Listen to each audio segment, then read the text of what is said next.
नमस्कार, पल्लवीज मराठी किचनमध्ये तुमचं खूप खूप स्वागत आहे। आज आपण पाहूयात कमी वेळेमध्ये मस्त घट्टसर आणि कमी आंबट दही कसं लावायचं। कमी वेळेमध्ये दही लागण्यासाठी एक वेगळी पद्धत आज आपण वापरणार आहे।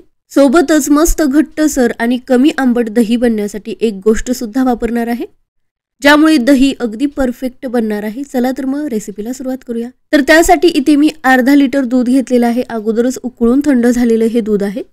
पुन्हा थोडंसं गरम करायला ठेवलेलं आहे, कारण दही लावण्यासाठी आपल्याला थोडंसं गरम दूध हवं आहे। आता दूध गरम होतोय तोपर्यंत विरजणाची थोडीशी तयारी करून घेऊयात।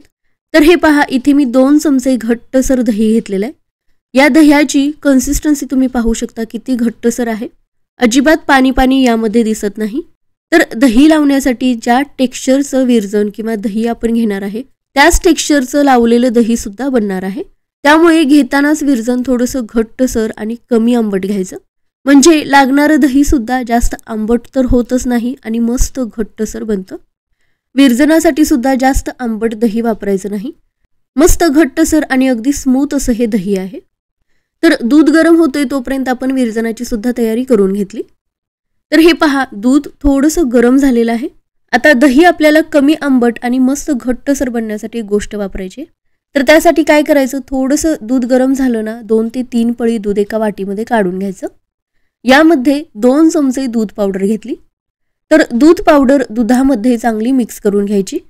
आता दूध पावडर घातल्यामुळे काय होतं, एकतर घट्टसर दही लागतं, दुसरी गोष्ट म्हणजे जास्तच आंबट दही होत नाही। ज्यांना जास्त आंबट दही खायला आवडत असेल ना, तर ही पद्धत वापरू शकता। थोड्याशा गरम दुधामध्ये ही दूध पावडर मिक्स करून घेतली ना, गाठी अजिबात होत नाहीत।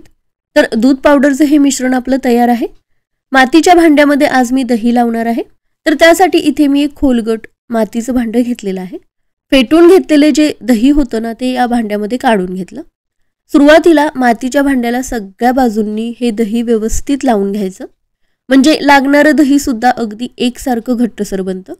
तर हे पहा, चमच्याच्या साह्याने सगळ्या भांड्याला हे दही लावून घेतलं। स्टीलच्या भांड्यामध्ये जरी दही लावणार असाल ना, सगळीकडून हे दही व्यवस्थित लावून घ्यायचं।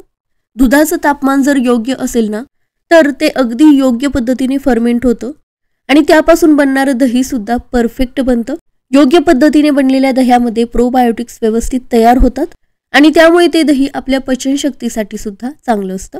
आता दुधाचं तापमान योग्य आहे की नाही हे कसं समजायचं, तर दूध थोडंसं गरम करायचं, हात स्वच्छ धुवून घ्यायचा। आपल्या हाताच्या बोटाला दुधाचं तापमान थोडा वेळ सहन व्हायला पाहिजे, एवढं ते गरम असायला हवं। एवढं गरम झालेलं दूध या दही लावून घेतलेल्या भांड्यामध्ये काढून घ्यायचं। आता लगेचच यामध्ये दूध पावडर मिक्स करून घेतलेलं दूध सुद्धा ॲड केलं। आता चमच्याच्या साह्याने हे सगळं चांगलं मिक्स करून घेतलं। आता हे दही कमी वेळेमध्ये लागण्यासाठी थोडीशी वेगळी पद्धत वापरणार आहे, ज्यामुळे पूर्ण रात्रभर हे दही लागण्याची वाट बघायची सुद्धा गरज लागत नाही। तर त्यासाठी काय करायचं, एक पसरट कढई घ्यायची। यामध्ये एक स्टँड ठेवला, कडकडीत गरम झालेलं थोडंसं पाणी घेतलं। आता या स्टँडवरती हे भांडं ठेवायचं, कोणतंही असू दे, मातीचं असू दे किंवा स्टीलचं असू दे। झाकण ठेवायचं आणि याच्यावरती एखादी जाड वस्तू ठेवायची। आता यावरती एखादा मफलर किंवा छोटंसं ब्लँकेट झाकून ठेवायचं। यामुळे काय होईल, पाण्याच्या वाफेची उष्णता दुधाला मिळेल, त्यामुळे या भांड्याच्या आतमध्ये थोडीशी वाफ तयार होईल, थोडीशी उष्णता तयार होईल। झाकणामधून वाफ सुद्धा बाहेर पडणार नाही, कारण यावरती जाड वस्तू ठेवलेली आहे। मफलरमध्ये झाकून ठेवलेलं आहे, त्यामुळे चांगली उष्णता गरमी तयार होईल आणि त्यामुळेच दही सुद्धा कमी वेळेमध्ये व्यवस्थित घट्टसर लागण्यास खूप मदत होईल। दही बनवायचं मशीन किंवा योगर्ट मेकर आता मार्केटमध्ये मिळतात, त्यामध्ये सुद्धा जवळजवळ अशीच प्रोसेस असते आणि त्या मशीनमध्ये सुद्धा दही लवकर लागलं जातं, घट्टसर बनतं।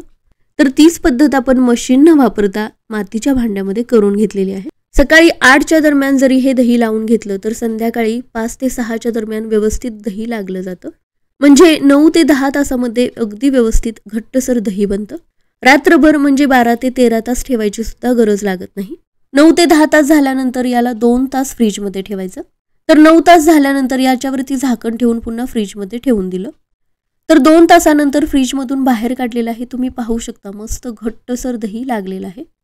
हे पहा, एका जाग्यावरून हलत नाही आणि वरती सुद्धा पाणी साठलेलं नाही। मस्त घट्टसर दही कमी वेळेमध्ये लागलेलं आहे। आता उन्हाळा सुद्धा चालू होत आहे। उन्हाळ्यामध्ये तर आपण दह्याचा खूप वापर करतो। या पद्धतीने जर दही लावलं ना, कमी वेळेमध्ये बनेल, शिवाय अजिबात जास्त आंबट सुद्धा बनणार नाही।